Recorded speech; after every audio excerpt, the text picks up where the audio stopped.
جی السلام علیکم، کیا حال ہے؟ سب لوگ خیریت سے ہیں؟ جیپنیز کی گاڑی پہ جس نے حملہ کیا تھا اس کی ایڈنٹیفیکیشن ہو گئی ہے، اس کا تعلق بلوچستان سے ہے، کہاں سے ہے، کیوں ہے، کیسے وہ کراچی پہنچا، کیسے اس نے ٹارگٹ کو اچیو کرنے کی کوشش کی، آئندہ لاہ عمل کیا ہوگا، یہ پوری تفصیل ہم آپ کو آج کے ویلاگ میں بتائیں گے۔ اور شیر افضل مروت صاحب کے اوپر ایک طرف پاکستان تحریک انصاف ٹھیک ٹھاک قسم کے اعتراضات کر رہی ہے، انہیں دبا رہی ہے، انہیں دیوار کے ساتھ لگا رہی ہے، لیکن ساتھ ہی انہیں چیئرمین پبلک اکاؤنٹس کمیٹی بنانے کا فیصلہ پھر کر لیا گیا۔ کیا یہ کھلا تضاد نہیں ہے؟ اس میں بھی ہم آج کے ویلاگ میں بات کریں گے، اور اس کے علاوہ بھی کچھ چھوٹی چھوٹی خبریں ہیں جو ہم آج کے ویلاگ میں ڈسکس کریں گے۔ ایک عباد فاروق صاحب نے جیل کے اندر خودکشی کرنے کی کوشش کی، کیوں کی، یہ بھی ایک خبر ہے جو ہم آج کے ویلاگ میں ڈسکس کریں گے۔ اور ایک حیران کن قسم کی خبر سامنے آئی کہ پارلیمنٹ ہاؤس کی مسجد سے بھی جوتے چوری ہو گئے۔ اس سے آپ اندازہ لگائیں کہ پارلیمنٹ کے اندر ہو کیا رہا ہے۔ یہ انتہائی مزاحیہ خبر ہے، لیکن ہے بہت افسوسناک۔ یہ ثابت کرتی ہے کہ اگر پارلیمنٹ کی مسجد کے اندر سے بھی جوتے چوری ہو سکتے ہیں تو وہاں سے کیا کیا نہیں ہو سکتا۔ یہ بھی ہم اسی ویلاگ میں آپ کے ساتھ بات کریں گے۔ اور آئی ایم ایف نے پاکستان کو 6 شدید معاشی دباؤ کے شکار ملکوں کی فہرست میں ڈال دیا، اور یہ ملک انتہائی خوفناک بحرانوں سے گزر رہے ہیں۔ تو اس کا مطلب یہ ہوا کہ آئی ایم ایف پاکستان کو ان 6 ملکوں کے اندر رکھ کے سوچ رہا ہے۔ کیوں سوچ رہا ہے، یہ بھی ہم اسی ویلاگ میں ڈسکس کریں گے۔ سب سے پہلے آئی ایم ایف کی طرف آتے ہیں۔ آئی ایم ایف نے آج سے ایک دن پہلے پاکستان کو ان 6 ملکوں کی فہرست میں ڈال دیا ہے جو شدید معاشی دباؤ میں ہیں اور ان کے اندر جنگی صورتحال ہے۔ یہ 6 ملک کون کون سے؟ اس میں عراق ہے، اس کے اندر صومالیہ ہے، اس کے اندر سوڈان ہے، اس کے اندر شام ہے، اور اس کے اندر یمن ہے۔ یہ 5 ملک ہے، اور 6واں ملک پاکستان ہے اب اس فہرست کے اندر۔ تو آپ اس سے اندازہ لگائیں کہ آئی ایم ایف پاکستان کو کس نظر سے دیکھ رہا ہے، یا جو عالمی مالیاتی فنڈز ہیں یا عالمی مالیاتی ادارے ہیں وہ پاکستان کو کہاں رکھ رہے ہیں۔ عراق کو دیکھیں جس کے اندر پچھلے 20 سال سے خانہ جنگی چل رہی ہے، جنگ چل رہی ہے، اور اس کے اندر ظاہر ہے جو بھی وہاں پہ امبیسڈر جاتا ہے یا جو بھی اعلیٰ شخصیت جاتی ہے، بیرون ملک سے لوگ جہاں جاتے ہیں تو ان کو کہا جاتا ہے کہ آپ نے احتیاط کرنی ہے، کیونکہ آپ عراق جا رہے ہیں، وہاں پہ کوئی چیز بھی سٹیبل نہیں ہے، وہاں پہ حکومت سٹیبل نہیں، وہاں پہ کرنسی سٹیبل نہیں، وہاں پہ انڈسٹری سٹیبل نہیں ہے، وہاں پہ سیاحت سٹیبل نہیں ہے، وہاں پہ ہوٹل محفوظ نہیں ہے، وہاں سڑکیں محفوظ نہیں ہیں، اور وہاں پہ پولرائزیشن ہے۔ ایسے لگتا ہے کہ وہاں پہ گورنمنٹ کا سٹرکچر نہیں ہے۔ تو پاکستان کو اب اس کے ساتھ شامل کر دیا گیا۔ پھر صومالیہ ہے، صومالیہ کے اندر بھی 20 سال سے وہاں بہت سارے ریکٹس کام کر رہے ہیں۔ وہاں پہ بحری قزاق ہیں جو بحری جہازوں کو لوٹ لیتے ہیں، وہاں پہ مافیاز ہیں جو باقاعدہ رینسم کے لیے لوگوں کو اغوا کر لیتے ہیں، وہاں پہ کوئی انڈسٹری نہیں ہے، وہاں پہ کرنسی بڑی کمزور ہے، وہاں گورنمنٹس بہت کمزور ہیں، وہاں پہ بھی لوگ آتے ہوئے جاتے ہوئے بہت زیادہ گھبراتے ہیں۔ تو پاکستان کو صومالیہ کے ساتھ بھی بریکٹ کر دیا گیا ہے۔ پھر سوڈان ہے جس کے اندر خانہ جنگی چل رہی ہے، 2 سوڈان ہیں، آپ نے دیکھا ہوگا ان دونوں کے درمیان لڑائیاں ہیں، اور اتنی خوفناک لڑائیاں ہیں کہ وہاں پہ جہاز لینڈ نہیں کر سکتے، اگر جہاز لینڈ کر جائیں تو وہاں سے پہ جہاز اڑ نہیں سکتے، وہاں پہ ایمبیسیز بند ہیں، وہاں کا سیاسی نظام معطل ہو چکا ہے، وہاں پہ فوج ایک دوسرے کے ساتھ لڑ رہی ہے، اور ٹھیک ٹھاک قسم کی قتل و غارت گری سوڈان کے اندر بھی جاری ہے، اور پاکستان کو اس کے ساتھ بریکٹ کر دیا گیا ہے۔ پھر شام ہے جس کے اندر آپ کو پتہ ہے کہ پچھلے 10 سال سے وہاں پہ بھی خانہ جنگی چل رہی ہے۔ 6 بڑے ایسے شہر ہیں شام کے جو آلموسٹ ختم ہو چکے ہیں، اور وہاں پہ کبھی سیولائزیشن ہوتی تھی لیکن انہیں صفحہ ہستی سے مٹا دیا گیا۔ وہاں آپ کو خود اندازہ ہے کہ کتنا عرصہ وہاں پہ خبریں شام کے ریلیٹڈ پوری دنیا کے میڈیا میں آتی رہی، اور پاکستان کو اس کے ساتھ بھی بریکٹ کیا گیا۔ اور پھر یمن ہے جس کے اندر بھی اس وقت خانہ جنگی چل رہی ہے، اور وہاں پہ بھی کوئی قافلہ نہیں جا سکتا، وہاں پہ بھی فلائٹس نہیں جاتی، وہاں سے فلائٹ اڑتی بھی نہیں ہے، وہاں بھی ایک سیاسی پولرائزیشن ہے، وہاں انڈسٹری نام کی وہاں پہ بھی کوئی چیز نہیں ہے، اور کرنسی وہاں پہ انتہائی ڈی ویلیو ہو چکی ہے، اور یمن کے اندر بھی کوئی شخص نہ جا رہا ہے نہ کوئی وہاں سے آ رہا ہے، اور پاکستان کو اس کے ساتھ بھی بریکٹ کیا گیا۔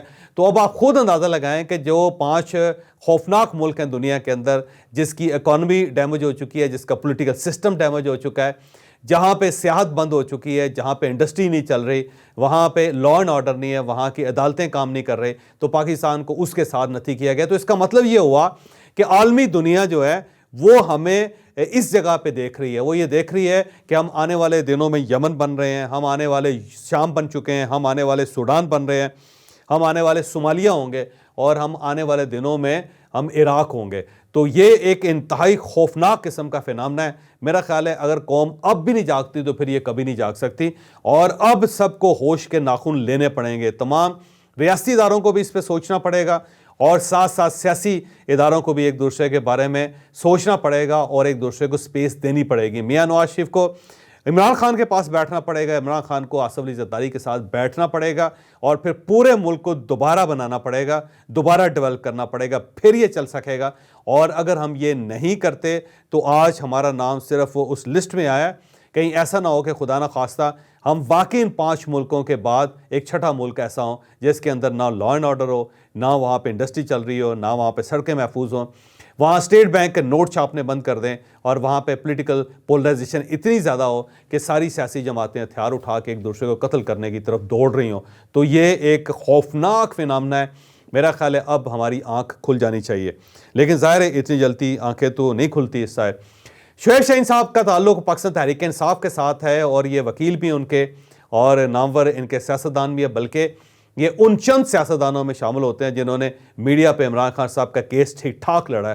انہوں نے کل انکشاف کیا کہ حسان نیازی صاحب جو ظاہر حفیظ نیازی صاحب کے صاحبزادے بھی ہیں، عمران خان صاحب کے بھانجے بھی ہیں، اور ان کے اوپر ایلیگیشن ہے کہ انہوں نے لاہور کور کمانڈر کے گھر میں گھس کے ان کی یونیفارم کی بے حرمتی کی تھی، اور آپ نے ان کی فوٹیجز بھی دیکھی تھی۔ پھر یہ غائب ہو گئے تھے، پھر انہیں تلاش کر لیا گیا، پھر انہیں گرفتار کر لیا گیا، اور اب یہ ظاہر ہے ملٹری جیل کے اندر ہیں۔ اور ان کے ساتھ ساتھ پھر عباد فاروق صاحب ہیں، میاں عباد فاروق صاحب، یہ بہت عرصہ خبروں میں رہے۔ آپ کو یاد ہوگا کہ ان کے ایک صاحبزادے تھے جو ان کی گرفتاری کے بعد بیمار ہو گئے تھے، اور پھر وہ اپنے والد کو یاد کرتے کرتے انہوں نے اپنی جان دے دی تھی۔ اس کے بعد یہ خبریں سوشل میڈیا پہ چلنی شروع ہوئی، اور پھر میاں عباد فاروق کے ساتھ لوگوں کی بڑی ہمدردی ہوئی۔ 2024 کے الیکشن میں ان کے بھائی نے لاہور سے الیکشن لڑا تھا، اور کہا ہی جاتا ہے کہ فارم 45 کے تحت وہ جیت چکے تھے، لیکن انہیں جان بوجھ کے ہرایا گیا اور فارم 47 میں دوسرے بندے کو جتوا دیا گیا۔ ان کے بارے میں بھی شعیب شاہین صاحب نے کہا ہے کہ یہ 2 لوگ جو ہیں ان کے اوپر انتہائی خوفناک ٹارچر کیا گیا ہے، یا انہیں اتنی اذیت دی گئی کہ میاں عباد فاروق نے جیل کے اندر خودکشی کرنے کی کوشش کی، اور بڑی مشکل سے ان کی جان بچائی گئی، اور پھر انہیں جو ملٹری جیل ہے اس سے انہیں کسی اور جگہ شفٹ کر دیا گیا۔ تو ان کا یہ دعویٰ ہے کہ میاں عباد فاروق اور حسان نیازی دونوں کو ملٹری جیل سے کہیں اور شفٹ کر دیا گیا، اب یہ ملٹری جیل میں نہیں ہے اور ان کے ساتھ بڑا برا سلوک ہو رہا ہے۔ میرا خیال ہے گورنمنٹ کو فوری طور پہ اس پہ رسپانس کرنا چاہیے۔ اگر واقعی میاں عباد فاروق نے یہ حرکت کی ہے تو پھر اس کی انویسٹیگیشن ہونی چاہیے، اور اس کو اس کی جو رسپیکٹ ہے اس کا خیال رکھنا چاہیے، اور اس کے ساتھ ساتھ اسے جو اس کی ضرورت ہے رعایتیں، یا جو قانون اور آئین اسے رعایتیں دیتا ہے وہ انہیں ملنی چاہیے۔ حسان نیازی صاحب کے ساتھ بھی ایک بہتر سلوک کرنا چاہیے، اور ہو سکتا ہے کہ وہ مجرم ہو، انہوں نے کوئی غلطی کی ہو، لیکن قانون کے مطابق اگر ایک مجرم کو یا ایک ملزم کو بھی اگر کوئی رعایتیں حاصل ہیں تو وہ حسان نیازی کو بھی ملنی چاہیے۔ وہ حفیظ اللہ نیازی صاحب کے صاحبزادے بھی ہیں، عمران خان صاحب کے وہ بھانجے بھی ہیں، اور خود وہ وکیل بھی ہیں۔ لیکن بہرحال اب جو کچھ ہونا تو ہو گیا، لیکن اب ان کے لیے کچھ بہتر سوچنا چاہیے۔ شیر افضل مروت صاحب کے بارے میں کل پارٹی نے دوبارہ یہ فیصلہ کر لیا کہ پبلک اکاؤنٹس کمیٹی کا چیئرمین انہیں ہونا چاہیے۔ اب دیکھیں شیر افضل مروت صاحب کا آپ پروفائل دیکھ لیں اور ان کی حرکتیں دیکھ لیں کہ وہ قومی اسمبلی میں کھڑے ہو کے سگریٹ پی لیتے ہیں، جس طرح وہ چلتے ہیں وہ بھی کمال ہی ہے۔ ویسے ہالی ووڈ کے یا بالی ووڈ کے ایکٹر لگتے ہیں، وہ جس طرح چلتے چلتے اس طرح سے سر ہلاتے ہیں اور ساتھ ساتھ بازو ایسے ایسے کرتے ہیں، پھر سلو موشن میں ان کے ساتھ میوزک چلا کے جس قسم کی ان کی فوٹیجز ریلیز کی جاتی ہیں، اسے آپ خود اندازہ لگائیں کہ ان کا کریکٹر کس طرح پورٹرے کیا جاتا ہے۔ پھر روز کوئی نہ کوئی ایسی بات کر دیتے ہیں کہ جس سے پارٹی کے اپنے چھکے چھوٹ جاتے ہیں۔ تو 3 دن پہلے جو انہوں نے فرمایا تھا سعودی عربیہ کے بارے میں، اس پہ پارٹی نے باقاعدہ مذمت جاری کی اور ان سے اپنا ڈسٹینس مینٹین کیا۔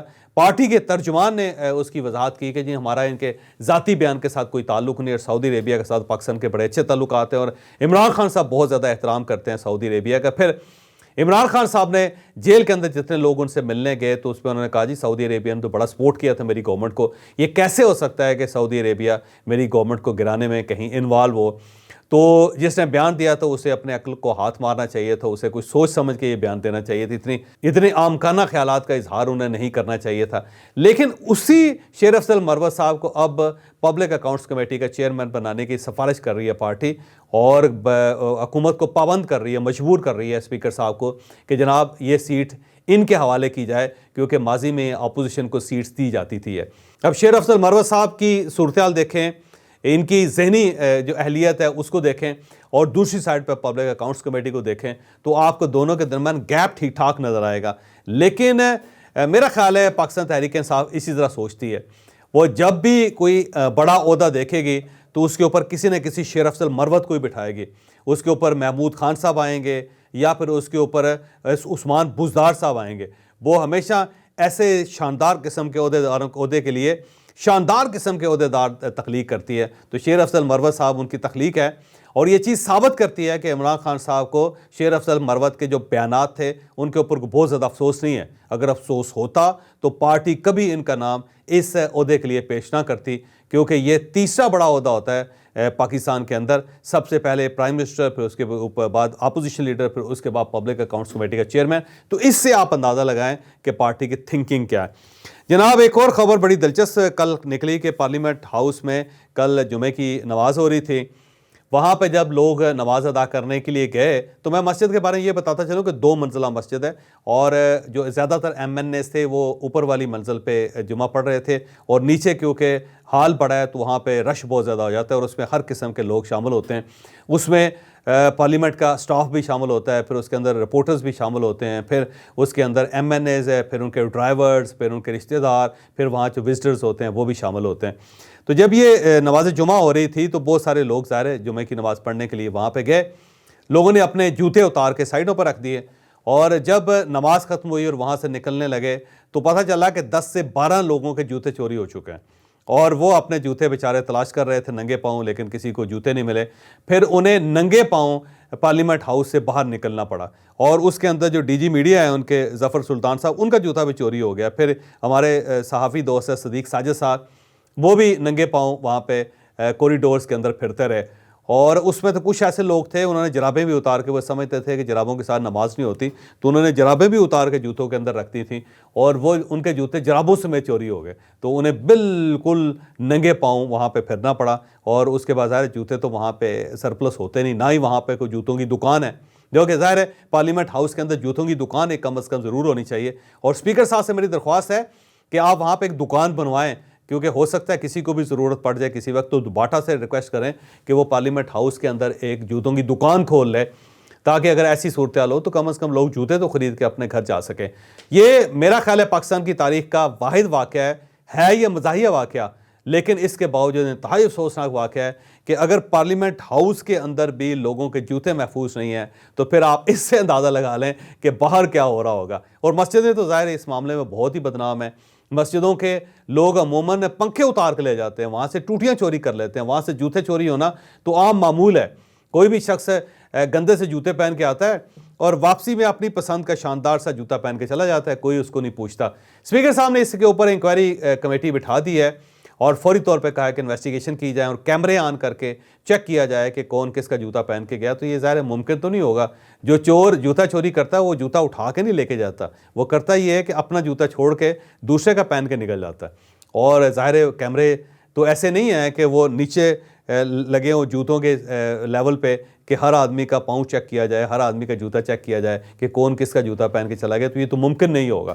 لیکن یہ پاکستان کے لیے, اسلامی جمہوریہ پاکستان کے لیے ڈوب مرنے کا مقام ہے کہ اس کی پارلیمنٹ کے اندر جو مسجد ہے اس کے اندر سے بھی جوتے چوری ہو سکتے ہیں. تو اس سے آپ اندازہ لگائیں کہ اب پارلیمنٹ ہاؤس میں کیا کیا چیز غیر محفوظ ہوگی.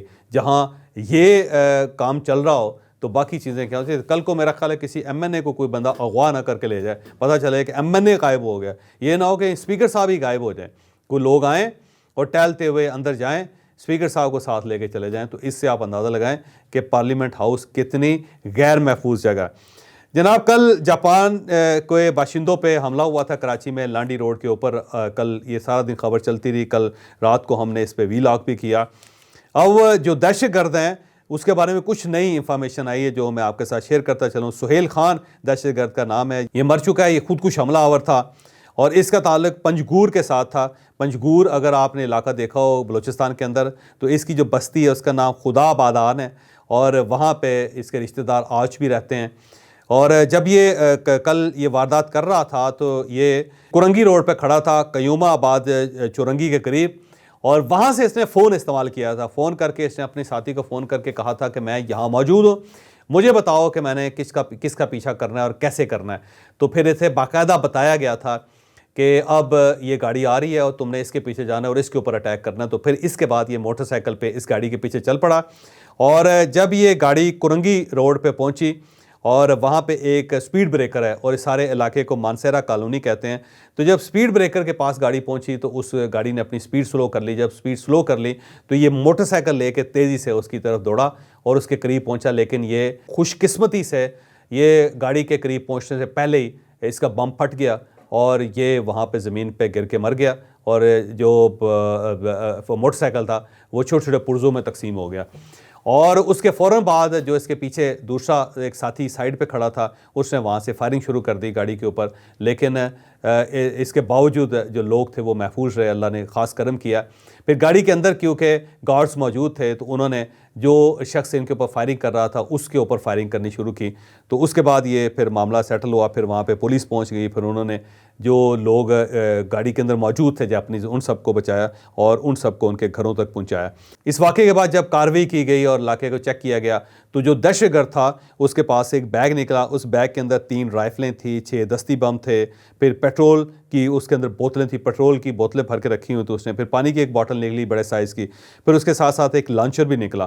جو ظاہر ہے اس کا مطلب یہ کہ بڑی کارروائی کرنے کا ان کا پلان تھا اور کوئی پلان بی بھی تھا جس کے اوپر وہ کام نہیں کر سکے. بہرحال اس کے بعد جو ٹیلی فون ملا اور جو سم ملی اس سے پھر کچھ ڈیٹا ریکور کیا اور اس کے رشتہ دار جو ان کو تلاش کرنا شروع کیا. یہ بھی پتہ چلا ہے کہ عمان کے اندر یہ نوکری کرتا تھا اور اس کی بنیاد پہ اس نے اوورسیز شناختی کارڈ بھی بنوایا ہوا تھا. یہ مارچ کے مہینے میں ہب آیا تھا اور ہب میں کچھ لوگوں نے بیٹھ کے پورا پلان کیا تھا, ریکی کی تھی اور اس کے بعد پھر انہوں نے یہ واردات کی. اب جو دہشت گرد ہے اس کے رشتہ داروں کو گرفتار کر لیا گیا اور ان سے پوچھ پڑتال کی جا رہی ہے کہ یہ کون تھا, کیوں تھا, کس طرح تھا. لیکن اس کے اندر جو ایلیمنٹ نکلا ہے وہ بلوچستان کا نکلا ہے اور پھر عمان کا نکلا ہے. میرا خیال ہے عمان میں یہ نوکری کرتا تھا اور وہاں سے کوئی نہ کوئی ٹپ اس کو مل رہی تھی. پوری ڈیٹیل جو ہے ظاہر مزید اگر آئے گی تو آج کے دن پر آپ کے ساتھ شیئر کریں گے.